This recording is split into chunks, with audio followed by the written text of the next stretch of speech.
네, 반갑습니다. 우리가 어제에 이어서 계속해서 사사기의 말씀을 살펴보는데 오늘은 20장의 말씀입니다. 우리는 어제 읽은 이 19장에서 한 레위 사람의 가정에 일어난 끔찍한 이 비극을 통해 사사시대의 이스라엘 백성들의 이 도덕적인 타락을, 영적인 어두움이 극에 달했음을 우리가 살펴보았습니다.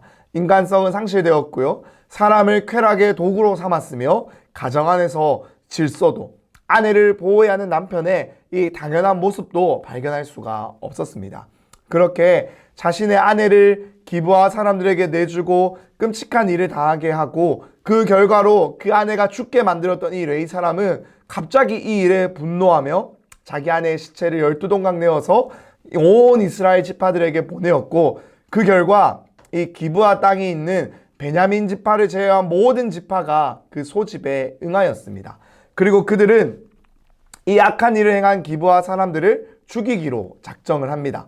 물론 충분히 그럴 수 있는 그럴 만한 상황이지만 온 이스라엘을 소집해서 기브아 사람들을 죽이기로 하는 이 모든 상황 가운데 이 레위 사람은 자신의 실수나 잘못이나 자신의 아내를 그들에게 내주었던 이 비윤리적인 행동에 대해서는 일절 언급하지 않으면서 오로지 기브아 사람들의 이 악행만을 고발한 점에서 그의 이러한 결정은 성급한 결정임을 우리가 보게 됩니다. 이러한 레위 사람의 말에 온 이스라엘 백성들도 흥분을 해서 이 일에 감정적인 반응으로 나아갑니다. 우선은 먼저 그들은 베냐민 지파에 사람을 보냅니다. 그리고 기브아 사람들, 이 레위 사람의 아내에게 악을 행한 이 불량배들을 내놓으라고 요구해요.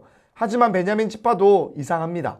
오히려 나머지 지파들과 전쟁을 해서라도 오히려 그 악한 불량배들을 지키려는 모습을 보여줍니다.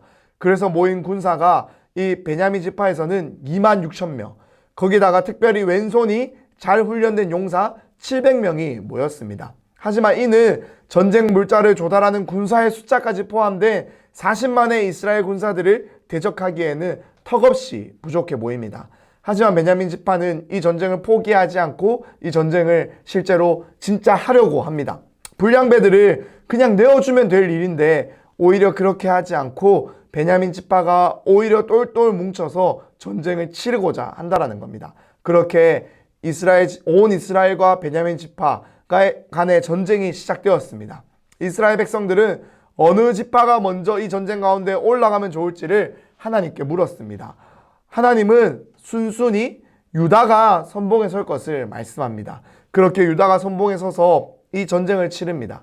하지만 결과는 무엇입니까? 사사기 1장에서 나왔던 이방인과의 전쟁에서는 유다가 선봉에 서서 승리를 하였지만 오히려 동족 간의 전쟁에서는 하나님께서 유다가 선봉에 서서 나가라고 했지만 그럼에도 불구하고 오히려 베냐민 지파에 패배하게 되어서 22,000명의 군사가 죽게 되었습니다. 이어지는 두 번째 전쟁에서는 이스라엘 백성들은 이 첫 번째 패배의 충격 때문인지 드디어 하나님께 물어야 될 질문을 제대로 던지게 됩니다. 다시 말해서 이 전쟁 우리가 해도 괜찮습니까? 라고 물어보는 겁니다. 자신들이 베냐민 지파, 즉 자신들의 동족인 이들을 치는 것이 옳은지 하나님께 물어본다는 겁니다. 그에 대한 하나님의 대답은 올라가서 전쟁하라라는 것이었습니다.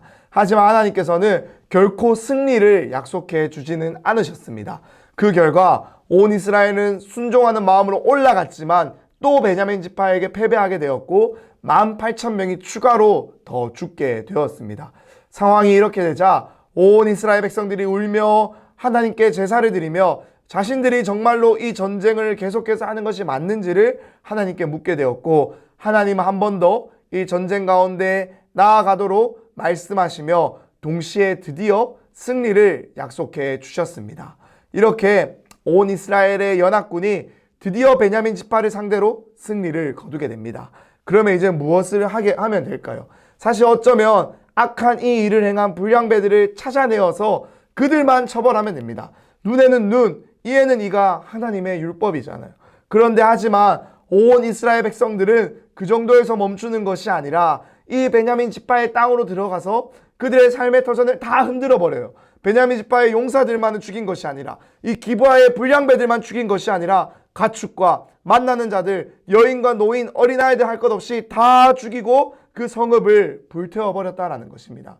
이것을 통해서 이 사사시대 당시의 이스라엘 백성들의 너무나도 우스운 모습을 우리가 보게 된다는 거예요. 그들은 가나안 땅에 있는 이방 족속을 결국에는 다 몰아내지 못했습니다.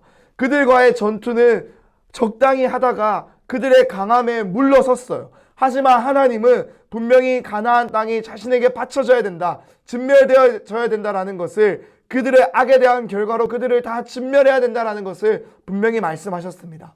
하지만 온 이스라엘이 정말로 힘을 모아서 오늘 이 본문에서 진멸하고 있는 대상이 누구입니까? 이방인이 아니라, 그 가나안 민족들이 아니라 결국에는 자신들의 동족이었으며 형제인 베냐민 지파였습니다.